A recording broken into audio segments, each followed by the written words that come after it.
Welcome to the Leo.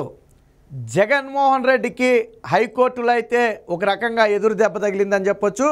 ఏదైతే జనసేనకు గాజు గ్లాసు కేటాయింపు పైన వివాదం నడుస్తుందో ఈ విషయంలో కొంత ఊరట అయితే లభించింది అని చెప్పొచ్చు. ఇది కూటమికి అంటే టీడీపీ, జనసేన, బీజేపీ కూటమికి కొంత ఊరటగానే చెప్పుకోవచ్చు.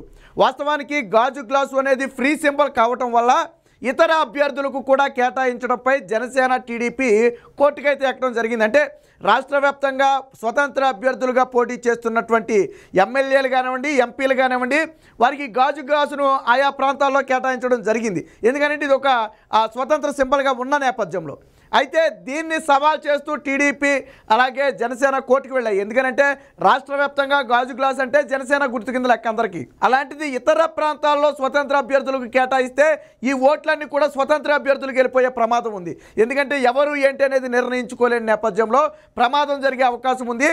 సాధారణంగా 90% పీపుల్ అంతా కూడా ఆ సింబల్ను చూసి ఓటు గుద్దుతారు. ఆ పేరును చూసి ఓటు వేసేవాళ్ళు చాలా తక్కువ మంది. చాలామందికి అసలు ఆ నియోజకవర్గంలో పోటీ చేసే అభ్యర్థి ఎవరో కూడా తెలియకపోవచ్చు. కాబట్టి గాజు గ్లాసును ఇతరులకు ఎవరికి కేటాయించవద్దని చెప్పి ఆ టీడీపీను జనసేన కోర్టుకైతే వెళ్ళడం జరిగింది.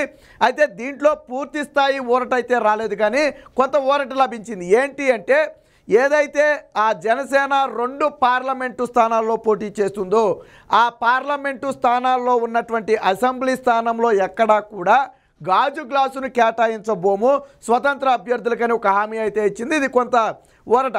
అలాగే ఏదైతే జనసేన 21 అసెంబ్లీ స్థానాల్లో పోటీ చేస్తుందో ఆ అసెంబ్లీ స్థానాలు ఏ పార్లమెంటు పరిధిలోకి వస్తాయో ఆ పార్లమెంటుల్లో కూడా గాజు గ్లాసు ఎవరికి కేటాయించబోమని చెప్పి చెప్పడం జరిగింది. అంటే పూర్తిగా కేటాయింపు అనేది ఆపటం అయితే కుదరదు, కానీ ఈ విధంగా కొంత ఊరటను కల్పించే ప్రయత్నం అయితే జరిగింది. బట్ జనసేన పోటీ చేయని ఇతర అన్ని ప్రాంతాల్లోనూ అన్ని పార్లమెంట్ల పరిధిలో కూడా ఆ గాజు గ్లాసును ఫ్రీ సింబల్గా ఎవరికైతే కేటాయించారో వారికే ఉంచడం జరుగుతుంది. ఒకవేళ జనసేన పోటీ చేసే ఈ 2 పార్లమెంటు పరిధిలో కానీ అసెంబ్లీ స్థానాలకు కానీ లేదా 21 అసెంబ్లీ స్థానాల పరిధిలో ఉన్నటువంటి పార్లమెంటు స్థానాలకు కానీ ఎక్కడైనా గాజు గ్లాసు కేటాయించి ఉంటే దాన్ని తిరిగి రివ్యూ కూడా మేము చేస్తామని చెప్పి ఎన్నికల కమిషన్ అయితే హామీ ఇవ్వడం జరిగింది. కోర్టు ఆ తుది వాదనలు విన్న తర్వాత ప్రస్తుతానికి తీర్పునైతే హోల్డ్ చేయడం జరిగింది. మొత్తంగా గాజు గ్లాసు వ్యవహారంలో కొంత కూటమికి ఆ ఇబ్బందికర పరిస్థితులే ఉన్నప్పటికీ కూడా ఇది ఊరట అని చెప్పుకోవచ్చు. జనసేన పోటీ చేసే 2 పార్లమెంటు స్థానాల పరిధిలో ఉన్నటువంటి దాదాపు 14-15 అసెంబ్లీ స్థానాల్లో ఎక్కడా కూడా గాజు గ్లాసును అయితే కేటాయించే అవకాశం ఉండదు. ఇదే సమయంలో 21 అసెంబ్లీ స్థానాల్లో జనసేన పోటీ చేస్తుంది. సో ఆ 21 అసెంబ్లీ స్థానాలు ఏ పార్లమెంట్ల పరిధిలోకి వస్తాయో అది 4 పార్లమెంట్లు కావచ్చు, 10 పార్లమెంట్లు కావచ్చు, 20 పార్లమెంట్లు కావచ్చు, ఏ పరిధిలోకి వస్తాయో ఆ పరిధిలోని పార్లమెంటు సింబల్ను కూడా గ్లాసు కేటాయించబోమని చెప్పి వాళ్ళైతే చెప్పడం జరిగింది. వాస్తవానికి పూర్తిగా కానీ జనసేనకి గాజు గ్లాసు కేటాయించి ఉంటే ఇలాంటి ఇబ్బందులు అయితే ఉండేవి కాదు. ఇది కూడా ఒక రకంగా జగన్మోహన్ రెడ్డి కొంతమందితో కోర్టులో కేసులు వేయించి దీని మీద చేసే ప్రయత్నం అయితే జరుగుతుంది. వాస్తవానికి ఎన్నికలకు చాలా రోజుల ముందే జనసేన తమకు గాజు గ్లాసు కేటాయించాలని చెప్పి ఎన్నికల కమిషన్కు చెప్పడం కూడా జరిగింది. బట్ ఎన్నికల కమిషన్ పూర్తి స్థాయిలో స్పందించకపోవటం వల్ల ఇప్పుడు ఇబ్బందులు వచ్చాయి. కానీ మేము మొదటే ఎన్నికల కమిషన్ దగ్గరికి వెళ్ళామని చెప్పి జనసేన అయితే వాదిస్తుంది. ఈ కేసులో టీడీపీ కూడా ఇంప్లీడ్ అవ్వడం జరిగింది. వాస్తవానికి ఈ కేసు అంతా జనసేన సంబంధించింది అయినప్పటికీ కూడా ఈ కేసులో టీడీపీ కూడా ఇన్వాల్వ్ అయ్యి మాజీ అడ్వకేట్ జనరల్ ఎవరైతే దమ్మలపాటి శ్రీనివాస్ ఉన్నాడో ఆయన కూడా వీరి తరపున అయితే వాదనలు అయితే వినిపించడం జరిగింది. సో హైకోర్టు ఏదైతే నిర్ణయాన్ని వెలబుచ్చిందో దాదాపుగా ఎలక్షన్ కమిషన్ కూడా ఆ నిర్ణయాన్ని వెలబుచ్చింది. వాస్తవానికి 24 గంటలు సమయం కావాలని కోరినటువంటి ఎలక్షన్ కమిషను ఇప్పుడైతే ఈ నిర్ణయం అయితే తీసుకున్నట్టుగా తెలుస్తుంది. ఒక రకంగా పూర్తిగా ఫ్రీ సింబల్గా ఉండి గ్లాసును రాష్ట్ర వ్యాప్తంగా కేటాయించవచ్చు. ఎందుకంటే ప్రతి అసెంబ్లీ స్థానంలో కూడా ఇతర స్వతంత్ర అభ్యర్థులు ఉన్నారు, రెబల్ అభ్యర్థులు ఉన్నారు. కేవలం తెలుగుదేశం కూటమి లేదా వైసీపీ మాత్రమే పోటీ చేయరు. దాదాపు ఒక్కొక్క అసెంబ్లీలో 7 నుంచి 8 మంది నుంచి 10 మంది వరకు కూడా పోటీ చేయొచ్చు. బట్ స్వతంత్రంగా ఏదైతే ఈ ఫ్రీ సింబల్గా ఉన్నటువంటి గ్లాస్ ఉందో అది ఆటోమేటిక్గా కేటాయించడం జరుగుద్ది. సో ఇది ఇప్పుడు అతిపెద్ద తలనొప్పిగా మారింది. అక్కడ గాజు గ్లాస్ ఉంటే ఆల్రెడీ కూటమితో పొత్తులో ఉన్న నేపథ్యంలో గాజు గ్లాస్ ఉంటే కనుక కన్ఫ్యూజ్ అయ్యి గాజు గ్లాస్కి వేస్తే అక్కడ టీడీపీ పోటీ చేసినా బీజేపీ పోటీ చేసినా ఈ ఫ్రీ సింబల్ అయినటువంటి గాజు గ్లాసు ఎవరిదో చెందుద్ది. దానికి కనుక వేస్తే ఓట్లలో ఖచ్చితంగా వ్యత్యాసం వస్తుంది. దీన్ని ప్రజల్లోకి బలంగా తీసుకువెళ్ళాలి అన్నప్పుడు సమయం కూడా తక్కువ ఉంది. అందులో పల్లెటూరు లాంటి ప్రాంతాల్లో పెద్దగా అవగాహన ఉండకపోతుంటో నేను మొదట్లోనే చెప్పా, ఈ రాష్ట్ర వ్యాప్తంగా జరిగే మొత్తం ఓటింగ్లో దాదాపు 80 నుంచి 90% ఓటింగు కేవలం ఆ పార్టీ సింబల్ని బేస్ చేసే జరుగుతుంది. For example Telugu Desam party candidate ఎవరైనా కానివ్వండి సైకిల్ సింబల్ను చూసే గుర్తుతారు.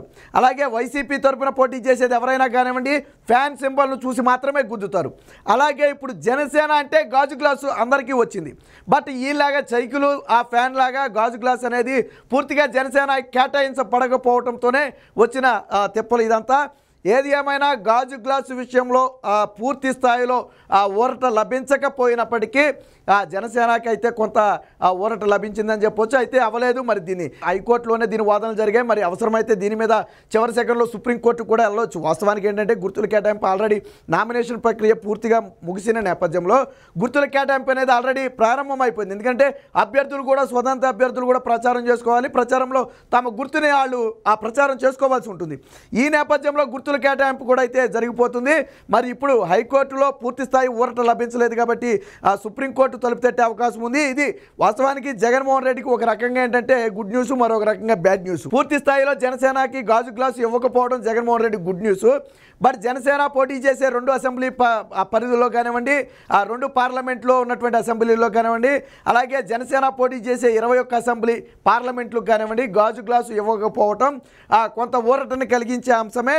బట్ ఏది ఏమైనా పూర్తి స్థాయి ఊరట కాదు. ఒక రకంగా అందుకనే చెప్పింది, ఒక రకంగా గుడ్ న్యూస్, మరొక రకంగా బ్యాడ్ న్యూస్. ఇది కూడా ఆ కూటమికి కూడా ఒక రకంగా కొంత ఊరటనిచ్చే అంశం. గతంతో పోలిస్తే అసలు పూర్తిగా ఫ్రీ సింబల్ చేసేసి ఎవరికైనా కేటాయించడం కంటే ఆ ప్రాంతాల్లో ఎవరికి ఇవ్వట్లేదు అంటే అది ఇంకా జనసేనకే ఉంటుందా అక్కడ.